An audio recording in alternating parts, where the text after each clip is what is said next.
미국 침례교회 목사였던 로버트 로울이라는 목사님이 여기에 남북전쟁이 일어났을 때에 전사한 사람들의 장례식을 위하여서 전쟁터로 달려갔습니다.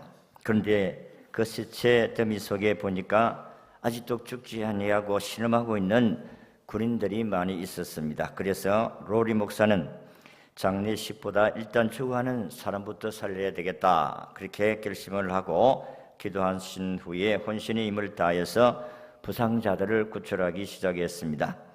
얼마나 열심히 하셨든지 음식도 먹지 아니하고 마시지도 못해서 그만 기진맥진해서 막 실신해 버렸습니다.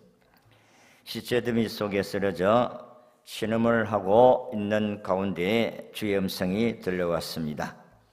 로리 목사야, 네가 살아있다. 내가 살아있다. 나는 어둠을 이기고 살아났다. 지금 내가 부활의 능력으로 네 속에 살아있단다. 너는 죽지 않는다 하는 음성이었습니다. 로리 목사님은 그제서 정신이 번쩍 들어서 주님이 살아계시고 내 속에 부활의 능력으로 함께 계시는구나, 나는 죽지 않는다 하는 말씀이 힘을 얻어서 벌떡 일어났습니다.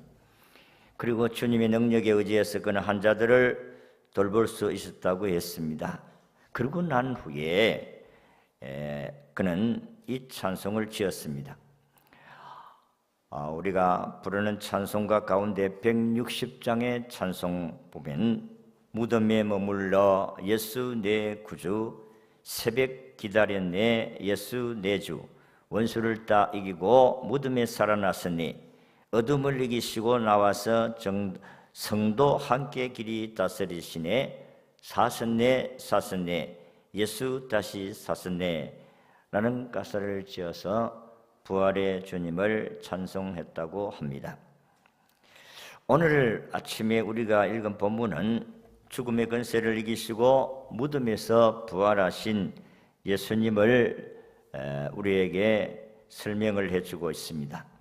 오늘은 죽음이 왕노릇하여 절망적인 세상에서 예수 그리스도께서 부활하심으로 오늘 저와 여러분들은 그 구원 역사에 동참하게 하시고 우리에게 소망을 주신 부활의 첫 열매가 되신 주님을 찬양하고 환영하고 영광 돌리는 날입니다.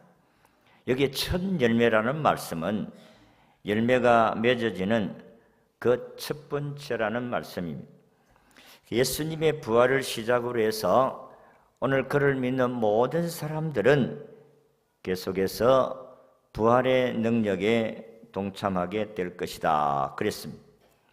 그래서 23절에 보면 그러나 각각 자기 차례대로 되리니 먼저는 첫 열매인 그리스도요, 다음에는 그가 강림하실 때에 그리스도에게 속한 자라, 그렇게 말씀을 하셨습니다. 그러므로 예수님의 부활은 하나님의 살아계신 증거요, 예수 그리스도께서 오늘 우리에게 부활의 표적이 되시고 또 영생의 확증이 되신 것이다. 아담 이후에는 한 번 죽는 것이 정하신 것이라고 했습니다. 살 수 없다고 했어요. 그래서 우리 고정관념은 인간은 죽으면 못 산다. 그래서 사람들은 부활을 믿지 않으려고 합니다. 많은 사람들이 부활을 믿지 않습니다. 당시 예수님이 부활을 목격한 사람들도 믿지 않았습니다. 심지어 3년 동안 주님과 함께 같이 동거했던 예수님 제자들도 믿지를 못했어요. 예수님이 제자들 가운데 예수님이 부활하셨다는 사실을 보았다고 하는데도 도마라는 제자는 야, 나 도무지 못 믿는다. 내가 예수님의 못자국이나 옆구리 창자국을 만져보지 않고는 못 믿겠다. 그렇게 이야기를 했어요. 어느 날 도마와 다른 제자들과 함께 있을 때에 부활하신 예수님이 나타났었습니다. 그러면서 도마에게, 야, 도마야 봐라. 내 손바닥을 봐라. 내 발바닥을 봐라. 내 옆구리를 만져봐라. 그러고 난 후에 도마는 나의 주 나의 하나님이라고 하면서 우리 예수님을 찬양했던 것을 알 수가 있습니다. 오늘 우리는 사람이 죽으면 살아날 수 없다는 이 고정관념을 버려야 됩니다. 믿음으로 우리는 살아날 수 있다는 사실을 믿을 수 있기를 바랍니다. 이 고정관념, 죽으면 못 사는데 이거는 부활신앙이 아닙니다. 오늘 우리는 이 부활하신 예수님을 믿고 부활하신 주님을 증거하면서 살아야 될 줄로 믿습니다. 그럼 먼저 죽은 자의 부활이 있음을 인정해야 됩니다. 믿어야 됩니다. 오늘 12절의 말씀을 보면 너희 중에 어떤 사람들은 어찌하여 죽은 자 가운데 부활이 없다 하느냐. 고린도 교회의 일부가 헬라 사상이 들어와서 저들은 부활에 대해서 회의적인 태도를 취하고 있었어요.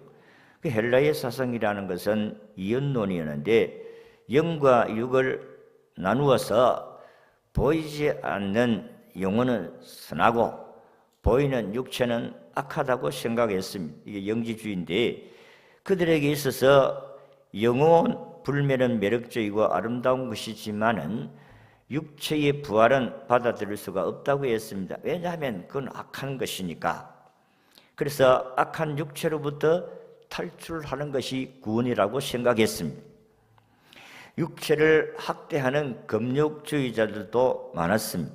그러나 사도 바울은 죽은 자의 부활을 오늘 아침에 읽은 말씀에 세 가지로 증명을 하고 있는데 그 첫 번째가 성경의 예언대로 예수님이 부활했다. 오늘 읽지는 않았지만 본장 3절에서 4절의 말씀을 보면 내가 받은 것을 먼저 너희에게 전하였노니 이는 성경대로 그리스도께서 죽으시고 장사 지낸 바 됐었다가 성경대로 사흘 만에 다시 살아나사 그랬습니다.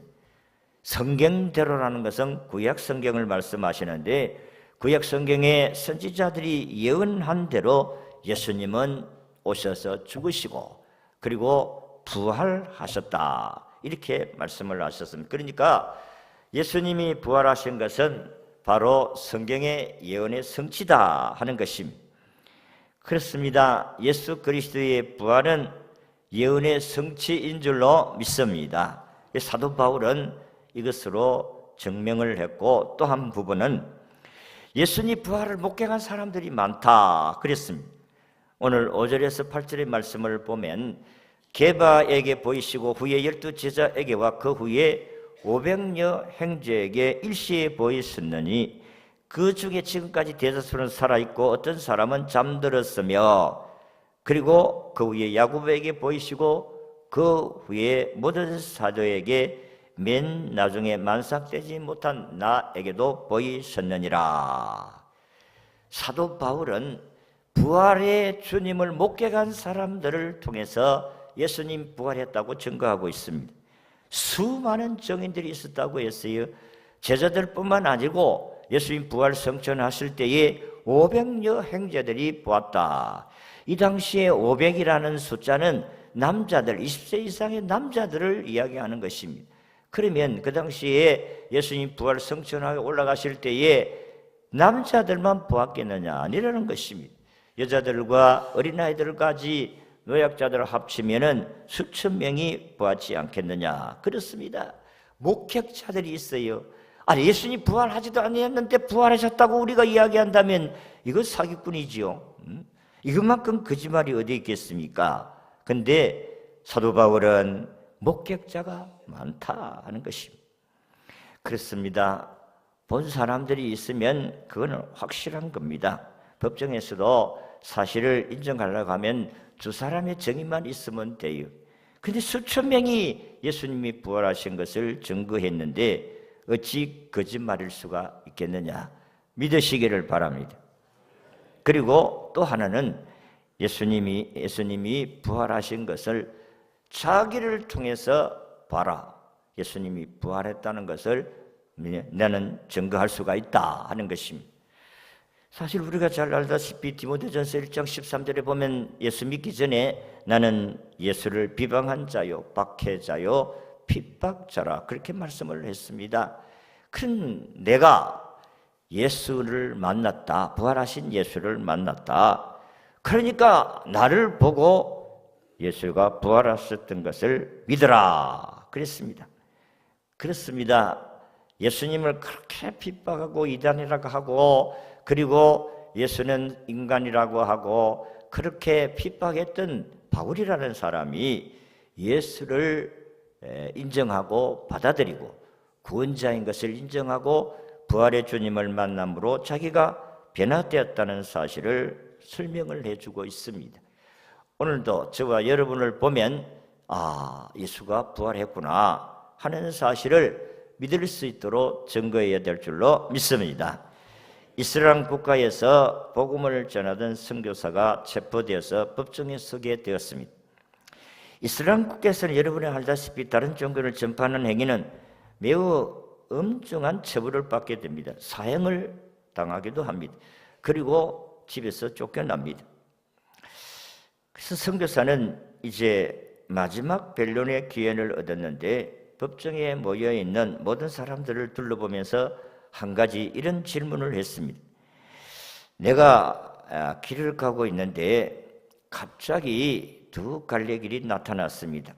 내가 어디로 가야 될지 몰라서 망설이고 있는데 저 앞에서 두 사람이 다가오고 있었습니다. 한 사람은 살아있는 사람이고 한 사람은 죽은 사람이었습니다. 그러면 여러분들은 이 갈림길에서 누구에게 길을 물어보겠습니까? 방청객, 그게 살아있는 사람이지. 옳습니다. 여러분, 저는 살아있는 사람에게 길을 물었습니다. 인생이 어디서 와서 무엇을 하도록 가야 될지는 몰랐는데 나는 살아계신 예수님을 만나서 그분에게 묻었어. 그분이 생명의 길, 영생의 길로 인도하는 것을 깨달았습니다. 그런데 마음에선 죽은 사람이에요. 죽은 마음에게 길을 묻을 수가 없습니다. 그렇게 변론을 했다고 합니다. 그렇습니다. 이 세상에 종교가 많습니다마는 종교를 창시한 교주들은 다 죽었습니다. 그러나 오직 기독교의 창설자 예수 그리스도만은 죽은 자 가운데서 3일 만에 부활하신 줄로 믿습니다. 이게 우리 기독교의 가장 중요한 신앙의 핵심입니다. 그래서 성탄보다도 부활이 어떤 의미에서는 더 중요한 날이다 하는 것입니다. 저와 여러분들이 이 예수를 믿지 아니하면 여러분의 믿는 생활도 헛되다 했습니다. 두 번째는 예수님의 부활의 첫 열매가 됐었기 때문에 우리도 부활하게 된다는 것입니다. 오늘 20절에 보니까 그러나 이제 그리스도께서 죽은 자 가운데서 다시 살아나신 나사 잠자는 자들의 첫 열매가 되셨도다. 부활의 첫 열매가 되심으로 그를 믿는 모든 자들도 나중에 줄줄이 부활하게 될 것이다 하는 것입니다. 나무의 첫 열매가 열리면 그 뒤를 이어 많은 열매가 맺히는 것을 기대합니다. 한 농부가 텃밭에 오이 씨앗을 심었으면 그 씨앗에 새싹이 나고 줄기가 굵어지고 그리고 그 오이가 열릴 때까지 물과 기름을 줍니다. 줄기 끝에 노란 꽃이 핍니다. 이 꽃이 떨리기 전에 파랗고 또 싱그러운 오이가 살을 찌우고 있습니다. 농부는 한없이 기쁩니다. 왜냐하면 그 첫 열매가 또 다른 열매를 얻을 수 있기 때문에 그렇다는 것입니다. 여러분, 오이가 한 번 열려가지고 그 끝납니까? 아닙니다. 오이는 계속해서 열고 또 따먹으면 또 열리고 따먹으면 또 열리고 계속해서 열리는 것입니다. 여러분, 고추 농사를 여러분들이 해보신 분들은 하셨지만은 고추를 한번 따서 먹으면 또 달리고 또 생기고 또 생기고 이와 같이 예수 그리스도가 부활하심으로 말미암아 저와 여러분들도 죽은 자 가운데 부활하심을 믿습니다. 저는 믿습니다. 여러분들도 믿으시기를 바랍니다. 죽은 자 가운데서 부활이 없다면 우리가 얼마나 헛된 인생의 삶을 사느냐 그렇습니다. 영어 번역에는 이 첫 열매를 보정이라 이렇게 번역을 했어요. 그래서 예수님의 부활은 우리 부활의 보정이 된다. 이게 첫 열매라는 것입니다. 그렇습니다. 우리는 반드시 부활하게 됩니다. 그런데 오늘 읽은 말씀에도 예수님이 오실 때에 우리가 다 부활하게 될 것이라고 하셨는데, 그런데 이 부활이 예수님을 통해서만 우리 부활을 할 것이 아니고 안 믿는 사람도 예수님 오면 부활한다고 했어요. 죽은 자들이 땅에서 부활할 때에 안 믿는 사람, 안 믿다가 죽은 사람도 부활하고 죽어서 믿다가 죽은 사람도 부활하고 다 부활하는데, 성경은 이렇게 이야기합니다. 부활을 해도 우리는 생명의 부활로, 천국 갈 사람으로 부활로, 안 믿는 사람은 사망의 부활로 부활한다 이랬습니다. 아무도 아멘 안 하시네. 안 믿으십니까? 부활한다니까. 믿는 사람도 부활하고 믿다가 죽은 사람도 부활하고 다 부활해요. 아멘이지요. 근데 분명히 우리는 생명의 부활로, 믿다가 죽은 사람은, 안 믿다가 죽은 사람은 사망의 부활로. 로마에 가면 카타콤이라는 지하 모지가 있습니다. 로마 황제가 그리스도인들을 향해서 박해가 심해지자 도망갈 곳이 없어요. 그래서 지하 무덤으로 들어간 거예요. 왜냐하면 그 당시에 이 무덤은 신성시했기 때문에 그 무덤에 들어가 보면 잡으러 오지 않습니다. 그런데 그 지하는 참으로 엄청나게 많이 파져 있어서 안내자가 없으면 들어가면 출구를 찾지 못합니다. 성도들은 박해를 피해서 그곳에 숨어 들어가서 지하에서 참고 인내하면서 믿음을 지켜왔습니다.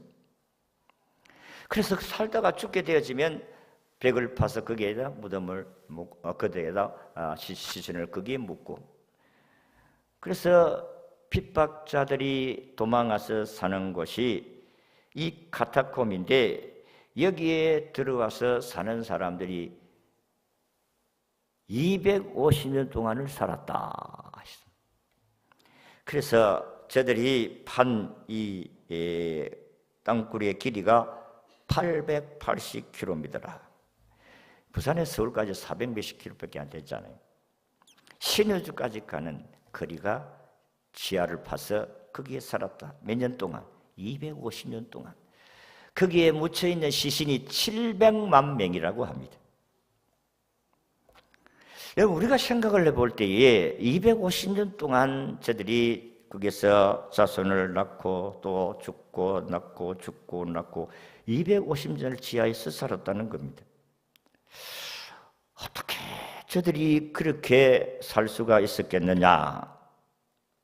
아니, 예수 안 믿겠다고 살다가 예수 믿고 천당 가면 되지, 왜 그렇게 예수 믿다고 고집하고 고지세가게 믿는다고 해서 250년 동안을 그곳에서 살았느냐 하는 것입니다. 나중에 로마 황제가 기독교를 국교로 선포함을 통해서 다 무덤에서 나오게 되어진 거예요.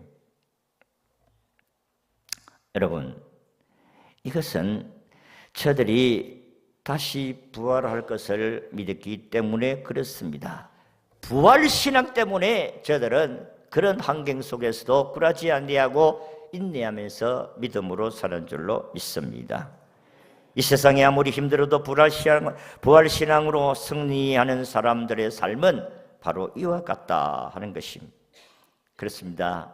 절망하고 낙심하고 좌절하고 그리고 못 살겠다, 그리고 죽겠다, 이런 사람들은 부활하신 예수님을 만나면 다시 새 힘을 얻어서 당당하게 힘차게 살아가게 될 줄로 믿습니다. 마지막으로, 만약에 부활이 없다면 전도할 이유가 없습니다. 우리가 몇 년마다 전도를 정해놓고 선포를 하고 기도하고 전도 대상자들을 위해서 그렇게 전도를 하는데, 만약에 부활이 없다고 하면 전도할 이유가 없지 않습니까? 고린도전서 15장 13절, 만일 죽은 자의 부활이 없으면 그리스도 다시 살아나지 못하으리라. 우리 고린도전서 15장은 부활장입니다. 예수님의 부활한 사건에 대한 추 이야기를 아주 길게 거기에 기록하고 있습니다. 여기에 만약에 부활이 없다면 하는 이 가정법 문장이 8번이나 나오고 있습니다. 이 말은 예수님의 부활의 확실성을 강조하는 것이라 그렇게 볼 수가 있어요. 부활은 복음의 핵심이자 기독교의 토대입니다. 만약 부활이 없다면 모든 것이 무너지고 맙니다. 성도의 구원도 인내도 소망도 봉사도 다 헛것으로 돌아갑니다. 그래서 오늘 이 15장에도 헛것이라는 단어가 여러 번 반복되어져 있습니다. 14절에 우리가 전파하는 것도 헛것이요 또 너희 믿음도 헛것이며 17절에도 너희 믿음도 헛되고 너희가 여전히 죄 가운데 있을 것이요 라고 했습니다. 특히 선한 일에 대한 수고와 봉사조차도 아무 의미가 없는 것입니다. 여러분들이 정말 땅 위에서 주님이 부활하시고 장차 재림할 것을 고대하면서 우리에게 주어진 시간, 재능, 물질 다 주님을 들여서 헌신하는데 이게 없다고 하면 얼마나 참 불쌍한 사람입니까? 사도 바울이 참 불쌍한 사람이다.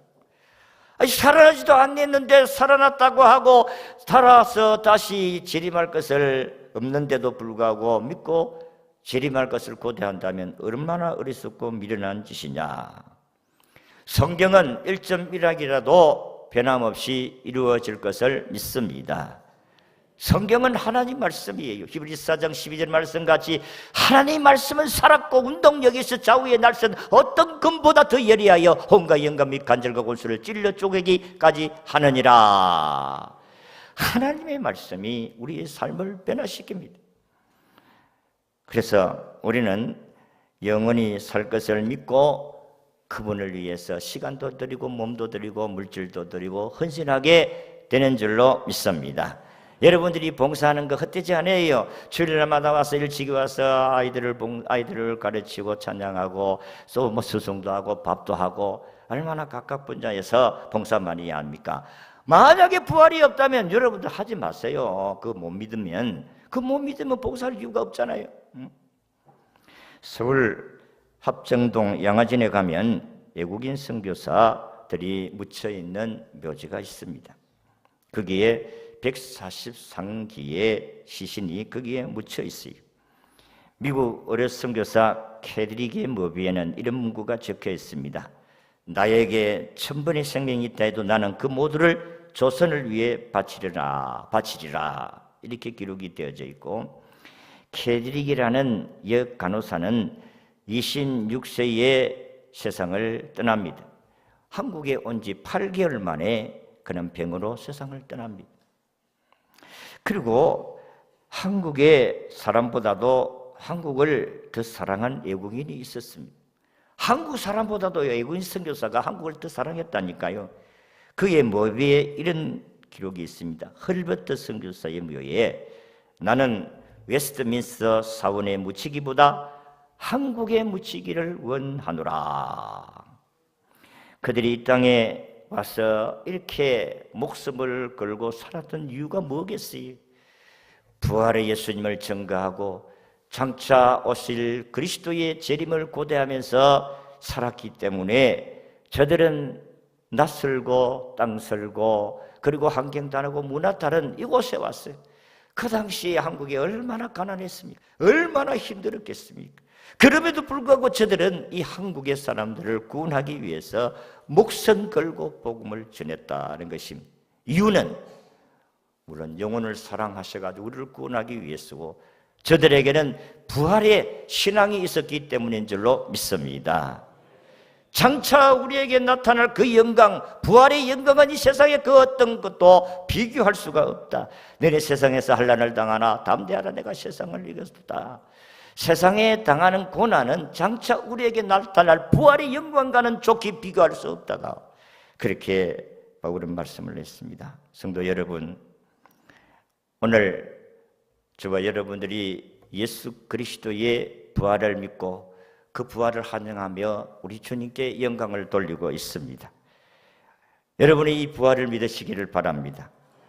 저는 예수님 당시 이스라엘을 통치했던 로마 총독 빌라도의 그 황제에게 보낸 보고서를 읽고 마치고자 합니다. 빌라도 총독은 유다를 통치하면서 그가 마지막 예수님을 십자가에 못 박도록 내두른 그 사람이 빌라도입니다. 나는 죄 없다 하고 너희들이 알아서 해라 판결을 그렇게 내어버렸는데 결국은 우리 기독교인들의 입에 빌라도에게 고난을 받으시고 십자가에 못 박혀 죽으시고 나는 죄 없다고 했지만 빌라도는 예수님을 십자가에 못 박게 내버려 심판했기 때문에 그의 우리 신앙의 고백에서 그는 죄인이라는 것을 우리가 고백하고 있습니다. 그는 이렇게 황제에게 보고서를 올립니다. 각하께 문안드립니다. 제가 다스리는 지역에서 최근 수년 동안 일어난 사건은 나라의 운명까지도 변화가 될지도 모르는 것이기에 각하에게 소상히 알려드리고자 합니다. 저는 원치 않았지만 폭동이 무서워서 희생양으로 예수라는 청년을 십자가에 처형하였습니다. 그리고 다 끝난 줄 알았는데 더 큰 혼란에 빠지게 되었습니다. 그 이유는 그가 살아났기 때문입니다. 그가 묻혔던 무덤은 비었습니다. 제자들은 생명 걸고 부활을 증거하고 있습니다. 예수님의 생애는 마치 진흙이 토기장의 손에 있듯이 모든 것이 그의 손에 있음을 증명해 주고 있습니다. 따라서 그의 주장이 사실일 수밖에 없다고 감히 저는 말씀드립니다. 십자가 옆에서 군인이었던 말크스가 말한 것처럼 이 사람은 하나님의 아들이었다고 저도 말하고 싶습니다. 각하, 이것은 제가 할 수 있는 한 사실대로 기록한 것입니다. 저는 각하에 충실한 신하입니다. 본디오 빌라도. 이게 그의 보고서 가운데 한 부분인데 빌라도도 예수 그리스도가 부활했다는 사실을 그는 믿었습니다. 그리고 이 예수님을 죽이고 무덤을 짓겠던 병사들도 역시 예수 그리스도는 하나님의 아들이었다는 사실을 고백했습니다. 여러분, 예수님이 부활하신 사건은 무덤을 지키던 군인들도 증언했고 예수님을 십자가에 내어줬던 총독 빌라도도 증언했고 그리고 부활하신 예수를 만난 바울도 증언했고 그리고 우리 선조들 대대로 우리에게 증거해진 우리의 선진들도 부활을 믿었습니다. 오늘 저나 여러분들이나 장차 이 땅에 재림하셔서 심판하실 예수 그리스도 부활의 주님을 꼭 마음에 받아들이시고 그 부활의 신앙으로 승리하시고 이 세상의 영혼들을 구원하는 일에 모두가 다 쓰임 받기를 진심으로 바랍니다.